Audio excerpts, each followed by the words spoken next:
What's up everyone, Steve here again from RC Tanks and Trucks 24/7. Here I am with the RC8 from Team Associated. If you haven't seen the first video, Banggood started selling these old RC8 1/8 scale buggies, which originally came out as nitro, but when you buy this kit, it also comes with the electric conversion inside the box as well. So you get, not only do you get the electric conversion, which everything you need to convert it to brushless, but you also get everything that's included in the nitro kit apart from an engine, which is pretty cool.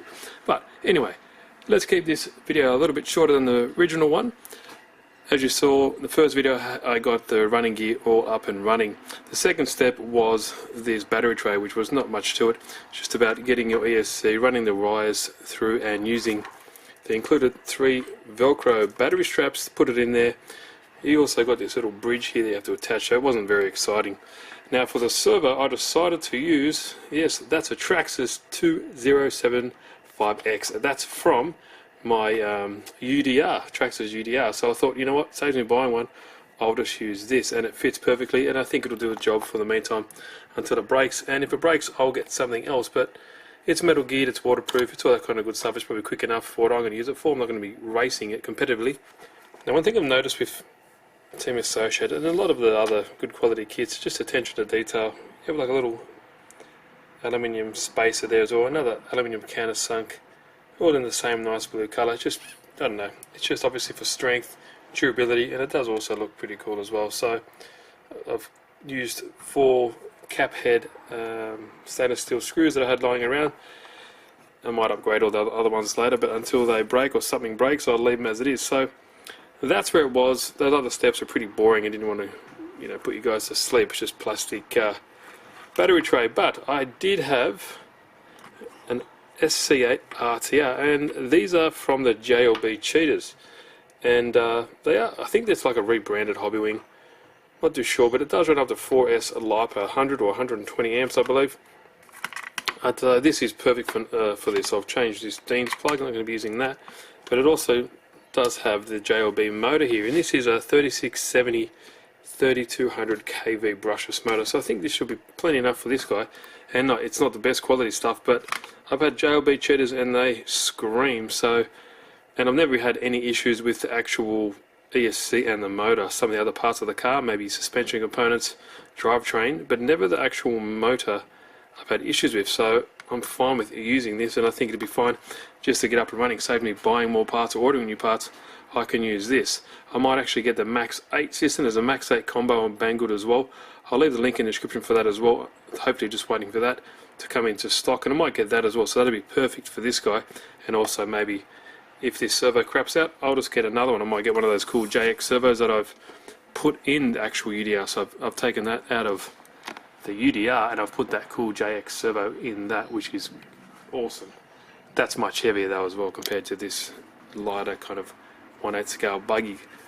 So that's where I'm at the moment. So next step is, obviously we've got to wire all this, solder all this up. That's easy, nothing to it. The included bullet connectors are all ready to go, so there's nothing to do there. The motor just slides into this aluminium motor mount. If I can get it out with one hand, there we go.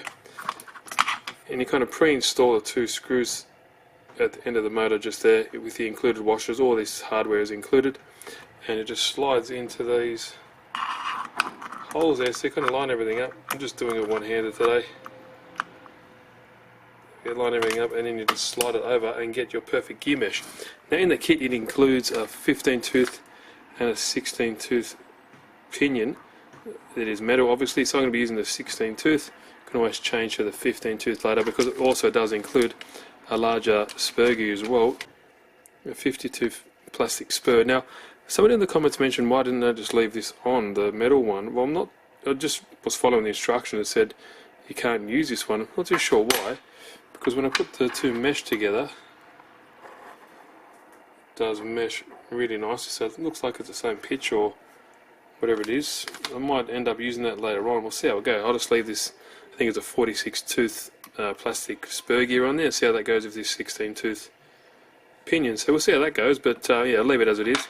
So next step is I'll get this meshed up perfectly, and hopefully we'll plug everything up I've got to get some wheels and tyres from Crazy Hobbies. I might even see if I can just get some good quality tyres and glue them on, but I'm not really a big fan of gluing, so see if I can get some pre-mounted Louise or Proline tyres for this road wheels, and also some off-road wheels as well. So let me button all this up, and yeah, it should be ready to go. And there we go.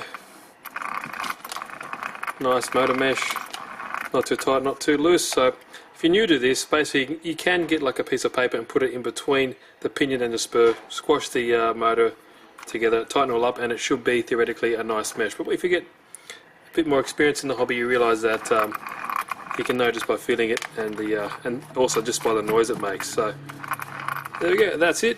Plug everything up. Got to stick this little ESC down, stop that flapping around in the breeze, change that to a XT90, and I think we're good to go, because once that's all plugged up, we can test that everything works. I've got to put a receiver in there. I'll just use a FlySky receiver that I have, and sweet, coming together slowly. Okay, now I've got the body all, well, masked up. There's only 3 things to mask: the front and the 2 side windows. Decided to keep the original RC8 body for the meantime, just paint it up. And the paint I'm going to be using is Tamiya PS30. It's a brilliant blue, so that should look quite nice. And then I'll back it just in the basic white, so it kind of pops a little bit. Wheels, I decided we're going to keep these ones, and I'll put some other tyres on there later on. But went down to Crazy Hobbies, of course, where I got all this stuff from. And I'm going to pick up these Louise B Mazinga 1/8 scale off-road buggy tyres. Look pretty sweet. I think the blue of the brilliant blue will match the blue accents on the buggy, and I think this pink writing on the side will kind of make it just pop a little bit. Something different, whatever. These are a kind of intermediate type of tyre. They're a soft compound, so it should be pretty decent on the track.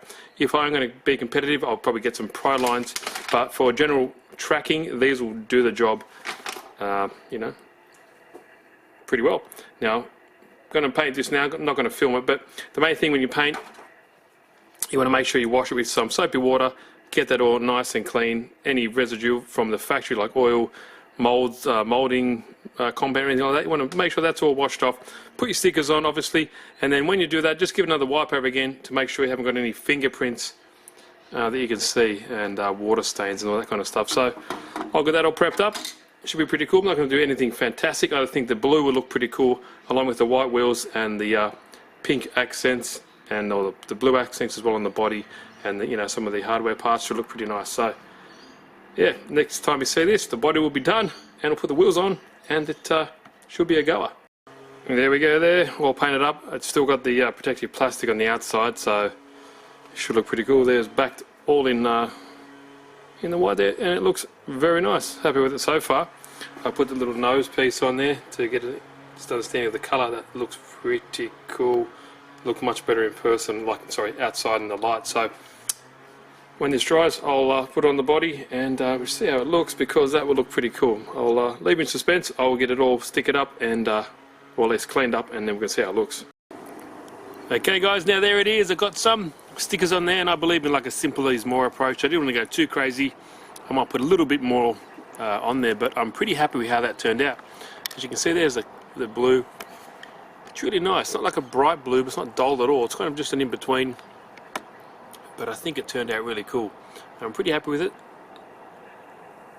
It's got the Louise World tyres here. There's a pre-mounted wheels and tyres. They're great value. I'm not going to be bashing, like I'm not going to be racing it professionally, so these will be perfect. And I do like the kind of pink writing on the tyres. It kind of just contrast, sets a little bit different than the rest of the car itself. But yeah, let me know what you guys think in the comments. I'm pretty happy with it. It's finished. Now I'll show you inside. I'm just out here because it show you out in the sun, but in here we have, I showed you before, but let's do a little bit of a wrap up. We have the SC8 120 amp ESC, capable of 4S. The Traxxas 2075X servo, that's from the UDR.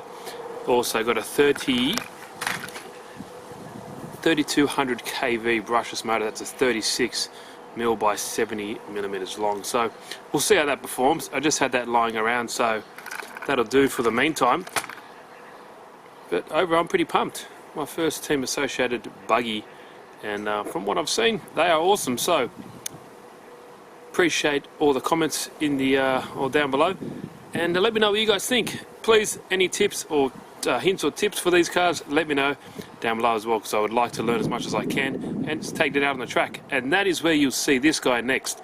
I'll take it to I don't know if I do a speed run. I'll get it out on the hopefully on the track and see how it runs.